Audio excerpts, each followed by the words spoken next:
The United States is home to 9 million confirmed COVID cases and counting. Just yesterday, we hit a new single-day record, 90,000 new cases reported. Close to 230,000 Americans have died. Among our cities struggling most, El Paso, Texas. Hospitals there so overwhelmed that officials are turning to field hospitals to meet the rising demand. Right now, we're seeing so many positives. Everybody knows someone who was sick in the hospital who died. So there's a lot of fear. And that, to me, is the most dire part, is that fear. El Paso County Judge Ricardo Samaniego is now calling to mitigate further spread by shutting down non-essential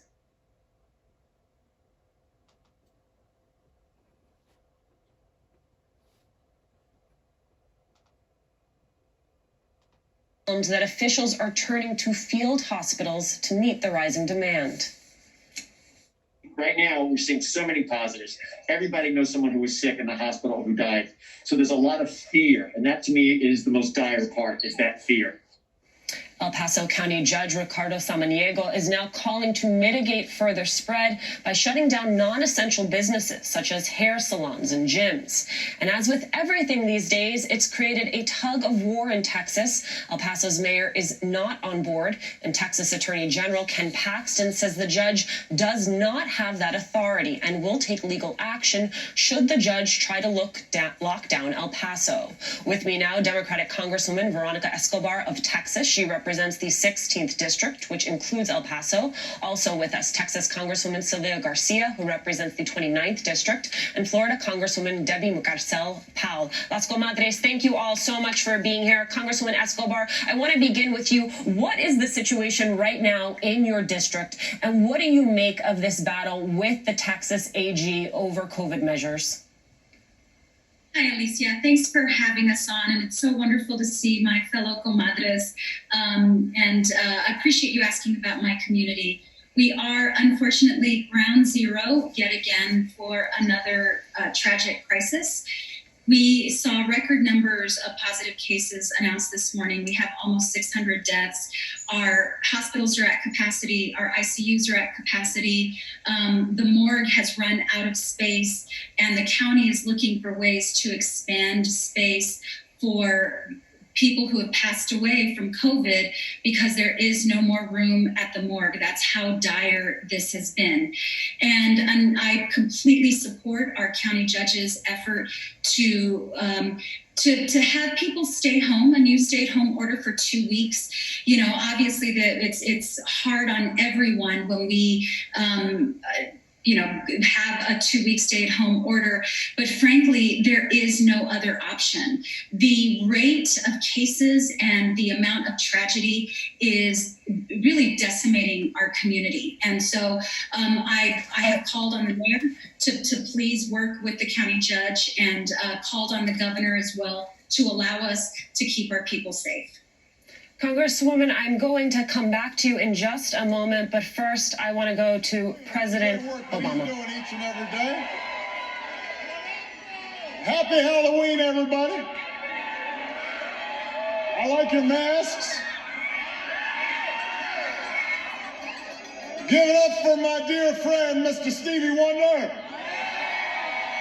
That's original Motown sound. I missed you too. That's why I came back. I love you back. We've got a great crew in your corner here in Michigan. Governor Gretchen Whitmer, Lieutenant Governor Garland Gilchrist, Mayor Mike Duggan, Senator Debbie Stabenow, a man who's always fighting for you when you need him. You got to send him back to the Senate, Gary Peters. 3 outstanding congresswomen who need to be sent back to the House, Brenda Lawrence, Elisa Slotkin, and Haley Stevens. And you also have the next president of the United States, Joe Biden. Come on. Come on. 3 days, Detroit. 3 days. 3 days until the most important election of our lifetimes. And that includes mine, which was pretty important.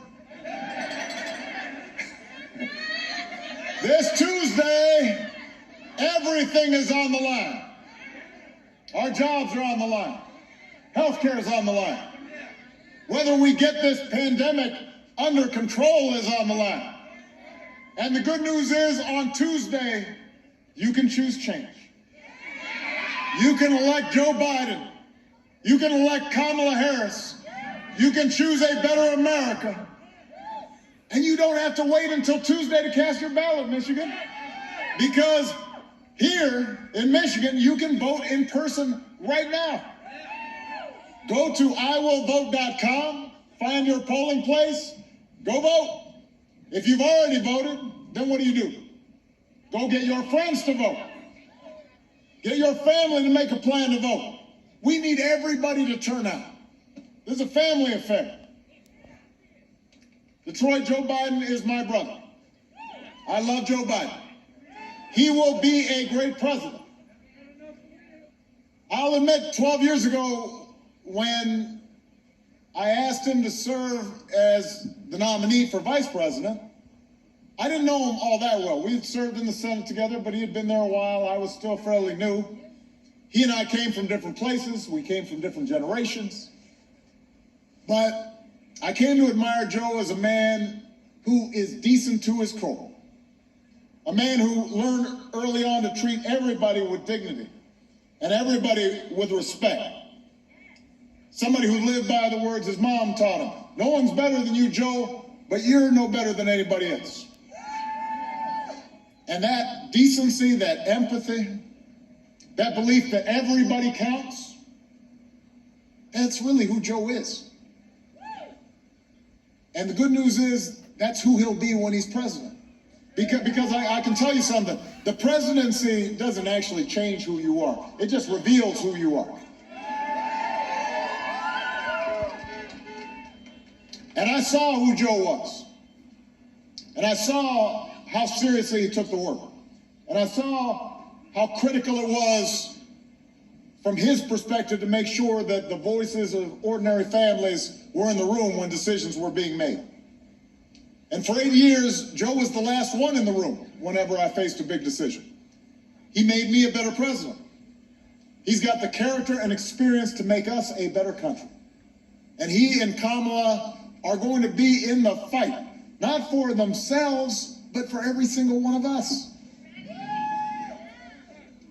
And you know what? You can't say that about the president we got right now. I mean, look, I knew Donald Trump wasn't going to agree with me, that he wasn't going to embrace my vision. I understood he wasn't going to continue my policies, but I did hope that he was going to show some interest in taking the job seriously.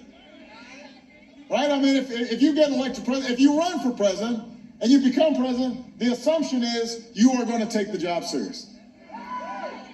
That you're going to understand the solemn obligation when you are sworn into office.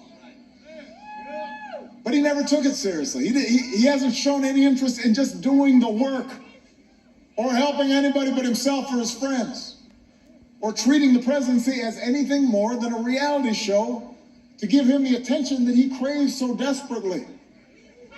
And the rest of us have had to live with the consequences. Almost 230,000 Americans have died. More than 100,000 small businesses have closed. Almost 300,000 jobs are gone in Michigan alone.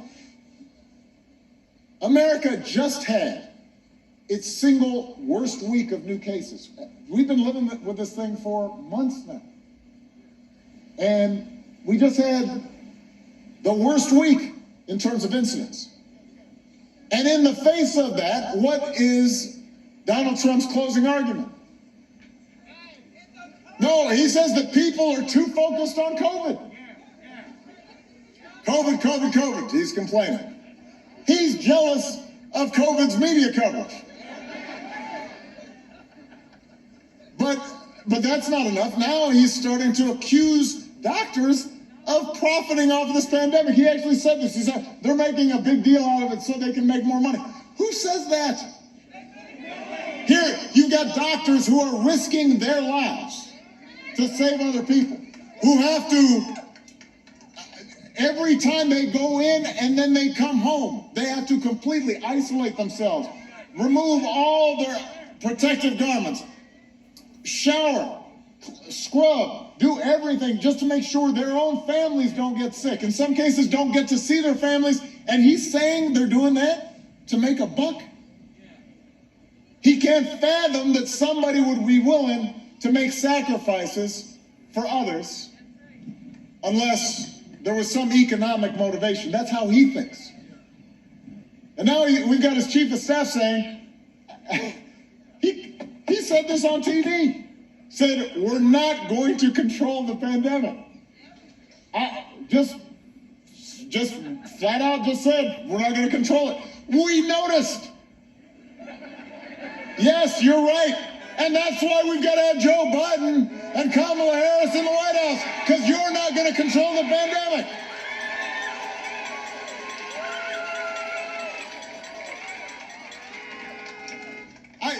They just got kind of like I guess I'm dating myself. You guys remember Mad Magazine? The older people do. Remember you guys had Alfred E. Newman? Remember he had that big grin, funny looking dude, ears like mine? And he used to say, what me worry? You didn't worry about anything. That's how these guys are. Why should I be worried? The same way, you remember when the Republicans were saying, let Detroit go bankrupt. You remember that? And now they might as well just be saying, let America get COVID. It's not our problem. You're exaggerating it. That's what they are literally saying every day. Listen, if Trump were focused on COVID from the beginning, cases wouldn't be reaching new record highs across the country. And some of the places he's holding rallies have seen new spikes after he leaves town. He's going around having events, big events, no masks, no protective gear, no precautions. What's his obsession with crowds anyway? I mean, he's still worried. He is still talking about his inauguration crowd being small. Although he doesn't admit it. Does he have nothing better to worry about? That was 4 years ago. I mean, what kind of trauma did he go through? Did no one come to his birthday parties when he was a kid? Is Fox News not giving him enough attention? Lord. And that's the difference between Joe Biden and Donald Trump right there. Trump cares about feeding his ego. Joe cares about keeping you safe and your family safe and getting this country moving again. And that's why you've got to make sure that every single one of you vote. Look, this pandemic would have been challenging for any president. But this idea that somehow this White House has done anything but completely screw this up, well, the facts say otherwise. Canada, right across the way. Used to be you could go there, remember? Can't go right now. Turns out this administration was building a wall to keep us in by bungling this pandemic. Canada identified its first case the same week that the U.S. did. The same week. Our mortality rate, the number of people who die per capita, is 2.5 times higher. If we had the same mortality rate as they do, then around 90,000 Americans would have died, which would still be a tragedy, but it wouldn't be 230,000. If we had handled this pandemic like Canada did, 140,000 of our fellow Americans might still be alive today. That's a sign of how much leadership in the White House matters. It matters. This is not a game. This is not a contest of just, calling each other names. This isn't a sporting event. This is life or death. And last week, when Donald Trump was asked, would you do anything differently? He said, not much. Not much. I really can't think. You can't think of anything you do differently? Look, there is not a thing I did as president where I didn't look back and say, man, I could have done that a little bit better.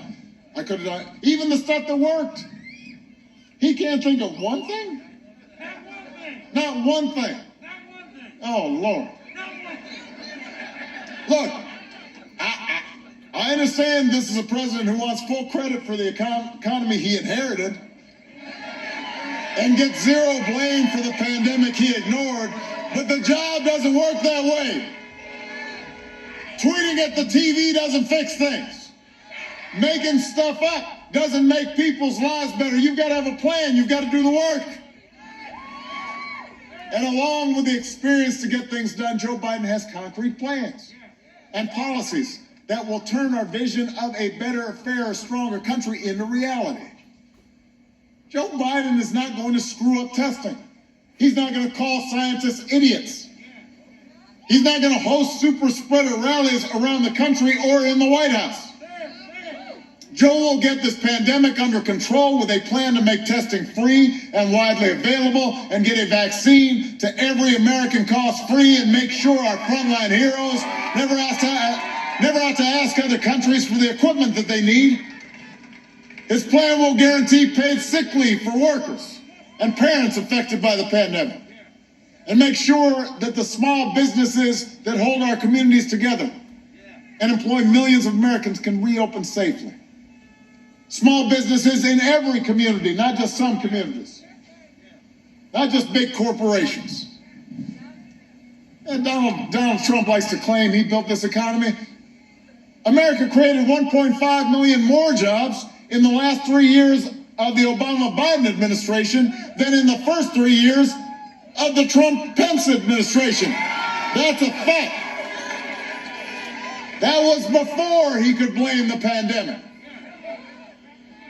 Joe Biden and I worked to rescue the auto industry. Gary Peters was there. Debbie Stabenow was there. Gary Peters understood what was at stake. He told us to bet on Michigan, and we did. And manufacturing grew in Michigan by 15% over our final 4 years in office. Donald Trump came in, he said, I'm going to make Michigan the manufacturing hub of the world. It's up 1% under his first 4 years. 15 to 1. We handed him the longest streak of job growth in American history. But the economic damage that he's inflicted by botching the pandemic response means he'll be the only president since Herbert Hoover to actually lose jobs. Herbert Hoover, that's the 30s. That's a long time ago. There's been a lot of presidents since Herbert Hoover. He'll be the first one to lose jobs during his presidency. Joe Biden and Gary Peters know that the key to a strong economy, it's not tax cuts for billionaires. It's lifting the prospects of working Americans.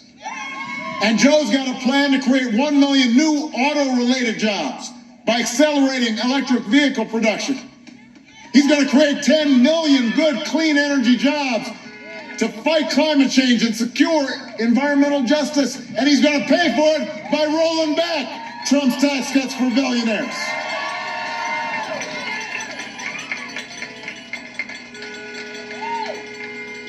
Joe Biden sees this as a moment not just to get back to where we were. He wants to build on the progress we made during our administration, and he wants to take it further. He wants to make long overdue changes so that our economy actually works for everybody, makes life a little easier for everybody. The waitress trying to raise a kid on her own. The student trying to figure out how to pay for next semester's classes. The shift worker, always on the edge of getting laid off. The cancer survivor who's worried about her pre-existing conditions protections being taken away. Love you, appreciate you. I really do. And I'm grateful. Listen, let's talk about healthcare for a second. Republicans love to say right before an election, they'll protect your pre-existing conditions. Right? Joe and I actually actually protected them 10 years ago with the Affordable Care Act. We didn't get Republican votes, not one. And Republicans have tried to repeal or undermine the Affordable Care Act more than 60 times. Why they want to take people's health care away is not clear to me. I don't know why you'd have that kind of spirit say, you know what, I want to make sure that person doesn't have health care. I don't know why they would think that way. And when they're asked about it, they say, no, we're going to repeal it, but we're going to replace it with something even better, even bigger, more beautiful. They've promised a new plan for 10 years now. No plan. For 2 years, when this new president came into office, he had a Republican Congress. Could have passed this beautiful new plan. Didn't happen. They still don't have a plan. When they're asked about it, nobody can find it. They're looking around. It's the same place they put the pandemic playbook that we gave them to tell them how to deal with a pandemic. It's lost. It's gone. Missing. Instead, they just attacked the Affordable Care Act at every turn. Driving up costs, driving up the uninsured. Now they've got a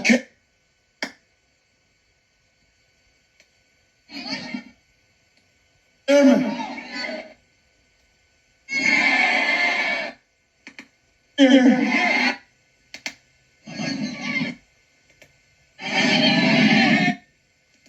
I'm not gonna say no. What kind? No. There you have former President Obama in Detroit on the stump for his former Vice President Joe Biden. Let's bring back in Las Comadres, get their response to what we just heard. Congresswoman Escobar, I want to ask you, is the message you just heard from former President Obama going to resonate in Texas? It is. And I'll tell you, Alicia, Texas is going to go for Joe Biden. We are finally flipping the state this year. Colleagues like Sylvia Garcia and so many other of our members of Congress, new candidates, state candidates, local grassroots folks, Democratic Party, headquarters all over the state. We've been working hard for a long time. My team has been calling low propensity Democratic voters, people who haven't been touched in years, people who haven't voted in years. They are turning out to vote. We're breaking records in Texas, same thing in my community of El Paso. And the message that former President Barack Obama just delivered about the work that Democrats have done and what we have to offer in terms of values, a vision, and a set of policies is what's driving people to the polls. But also, as he mentioned, the fact that President Trump has surrendered to the virus. We've seen the Republican Party basically throw up its hands, and it's the number one issues that I have heard from voters as I've been talking to El Pasoans. Congresswoman Mucarsel-Powell, is that message going to play in South Florida? Oh, absolutely. And we had President Barack Obama here just last week. Look, most of the people that live down here in South Florida are Latino, and Latino voters, our voice and our votes have the power to really change the direction of this country. And what we're seeing is high number of Latino voters coming out.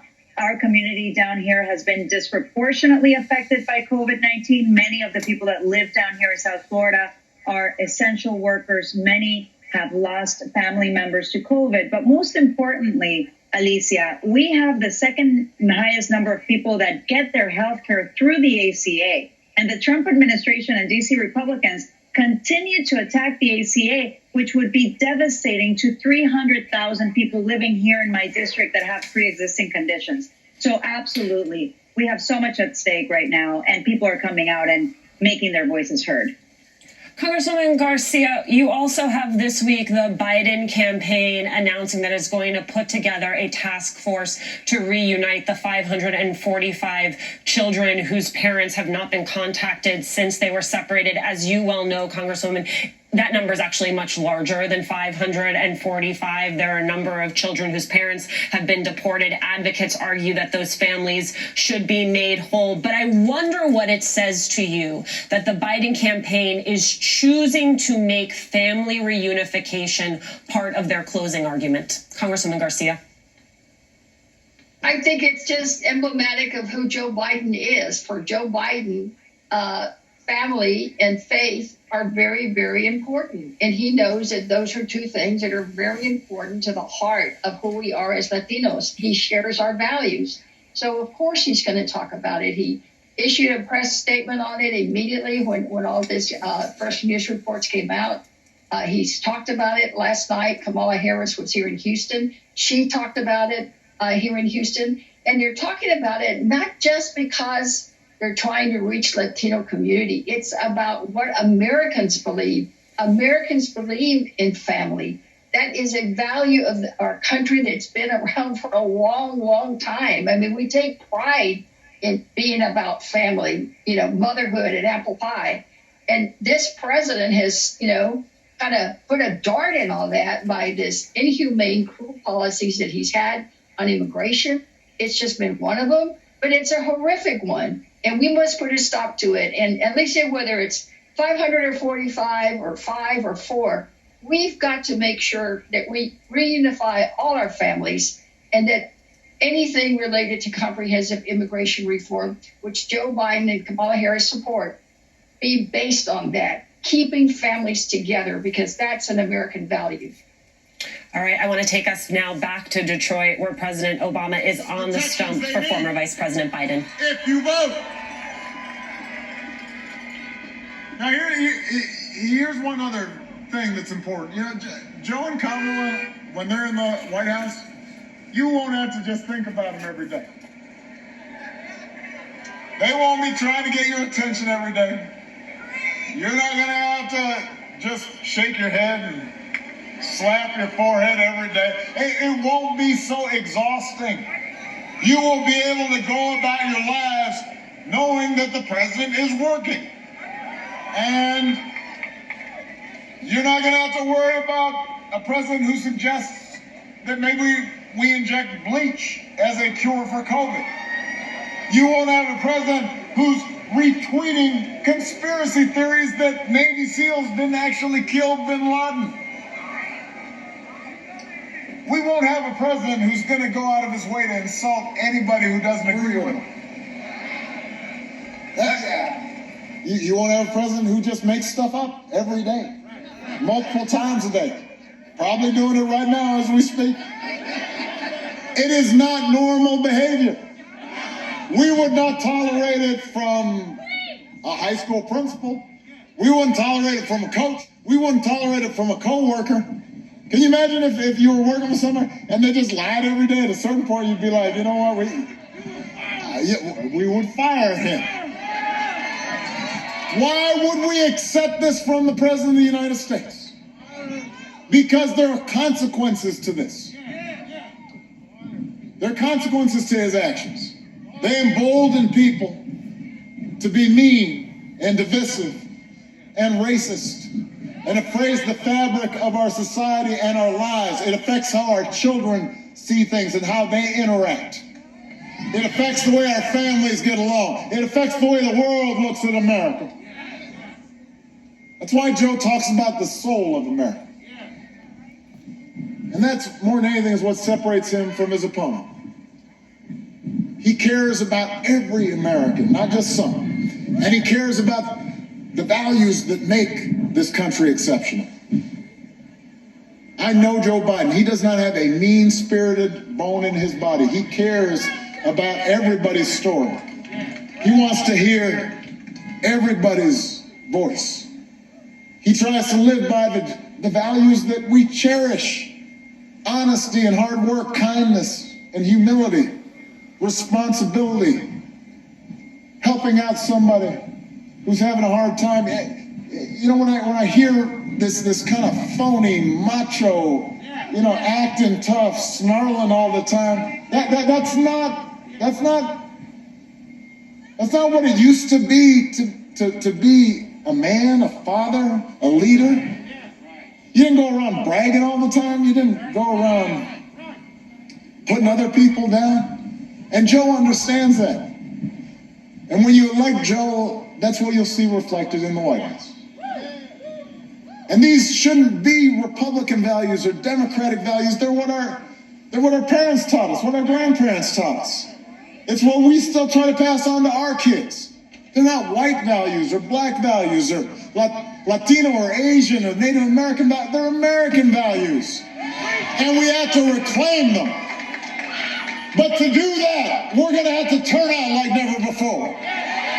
To reclaim what's best in this country, we can leave no doubt. We cannot afford to be complacent. Not this time. Not in this election. Last time we were complacent, some of us. Some of us said, I don't need to bother voting. And listen, I understand why Americans get frustrated sometimes. They think government might not make a difference. Because government's not perfect. Elected officials, even the best, aren't perfect. Government's not going to solve every problem, but it can make things better. The president can't solve every economic problem by himself, but if we elect people like Gary Peters and Brenda Lawrence and Alyssa Slotkin and Haley Stevens, and we get a House and a Senate that's more focused on working people and getting you the help you need, we can make things better. It can make a difference. Some more folks will get jobs. Some young people will get more opportunity. Some folks will be able to afford a college education. Some folks will be able to go to and get an apprenticeship and get a trade. A president by himself can't eliminate all racial bias in our criminal justice system. Electing me didn't end. It didn't make us post-racial. But you know what? It can if we elect district attorneys and state's attorneys and sheriffs focused on equality and justice, and we have a Justice Department that reinvigorates the Civil Rights Division. It can make things better, and then maybe some folks won't be subject to some of the tragedies that we've seen over these last few months. And that's what voting's about. It's not about making things perfect. It's about making things better. And better's good. Putting us on track so that a generation from now we can look back and say, you know what? Right about then we turned the corner and we started back on a better trajectory. The fact that we don't get 100% of what we want is not a good reason not to vote. It's a reason to keep voting until we do get it right. On average, just over 50% of us vote. 50%. You've got almost half of eligible voters not voting. And so those are some of the same folks complaining. But imagine if 60% of us vote. Imagine if 70% of us vote. Imagine January 20th. And we swear in a president and a vice president who have a plan to get us out of this mess. Who care about working Americans and have a plan to help you start getting ahead. Who believe in science, who have a plan to protect this planet for our kids, who believe in racial equality, and are willing to do the work to bring us closer to an America where no matter what we look like or where we come from or who we love or how much money we got, everybody's got dignity. Everybody's treated with respect. Everybody's got a chance to raise a family. Michigan, that can happen. And I'm asking you to remember what this country can be. The thing is, though, we can't just imagine a better future. We've got to fight for it. We got to out-hustle the other side. We got to get to work. We got to vote up and down the ticket like never before. We've got to leave no doubt about who we are and what this country stands for. And if we do, we will send Gary Peters back to the Senate. We'll send Brenda Lawrence and Alyssa Slotkin and Hallie Stevens back to the House. And we will elect a man who loves this country, who cares about you, who will fight for every single one of us. My friend, a real leader, the next president of the United States of America, Joe Biden.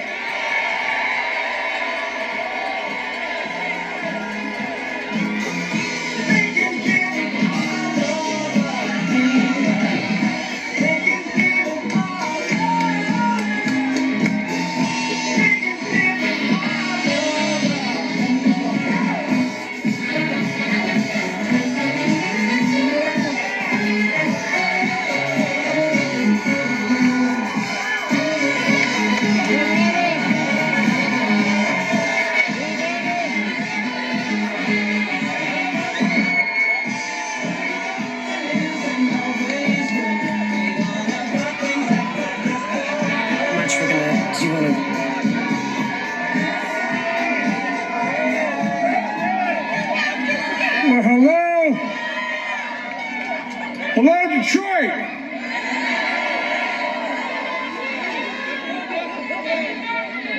It's good to be with so many friends. Mayor Duggan, you're one hell of a mayor, man. Spent a lot of time with you. The president gave me an easy assignment. He said, Detroit's in trouble. Get them what they need. Well, I tell you what, all I did was listen to what Duggan told me to do, and I did. And Gretchen Whitmer, Governor Whitmer, you are one quite great governor. And Lieutenant Governor Gilchrist, my buddy Debbie Stabenow, your once and future Senator Gary Peters. And you can always count on Gary to be there for you and your family. And that's a fact. And Congresswoman Brenda Lawrence, we need to send you back to the House, just like we need to send Hallie back, Hallie Stevens. And I tell you what, you know that Slotkin girl? She happens to be a Congress. Two things you gotta know about her. She's forgotten more about the intelligence community, the CIA, than most people ever know. And the second thing you gotta know is she's smarter than you. It's harder. And Stevie Wonder is here. Stevie's been a powerful voice for justice for a long time, and he's genuinely a national treasure. And of course, President Barack Obama. I tell you what, didn't it make you a little nostalgic just hearing him? Compared, I won't even compare, God Almighty. It's great to see you, Mr. President. It's great to hang out with you. Reminds us that we can have a president with character, decency, respect. A president respected around the world. The president our kids could and did look up to. I want to say something we don't say often enough. President Obama was a great president. And one of the great honors I had was not only serving with him, but becoming a good personal friend. Our families became close. My two granddaughters and two of his two daughters went all through school together, remained each other's best buddies. So I want to make sure to say it here today, Mr. President, thank you. Thank you for everything, and thanks for reminding us what we can be again. Look, I want to start on a serious note here by extending my condolences to the Chaldean Assyrian community here in Michigan on the 10th anniversary of Our Lady of Deliverance Church massacre in Baghdad. I was there in Baghdad. I met with the Archbishop. I've been to Baghdad many, many times during the war. And I tell you what, they were worried back then. And after it occurred, I came out here. Look, the right to worship is a fundamental right in America.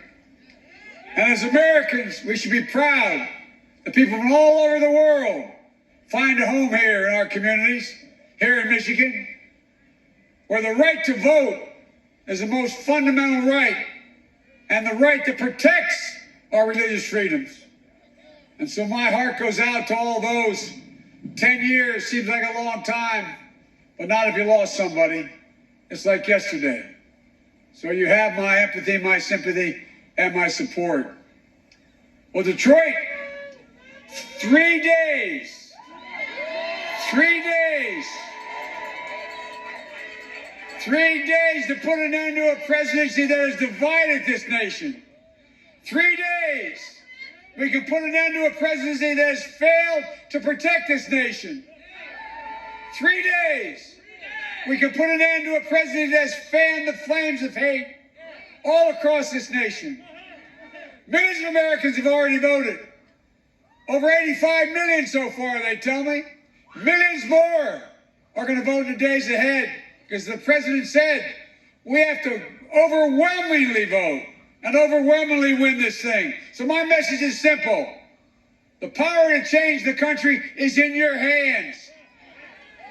I don't care how hard Donald Trump tries. There's nothing he's going to do to stop the people of America from voting. Nothing.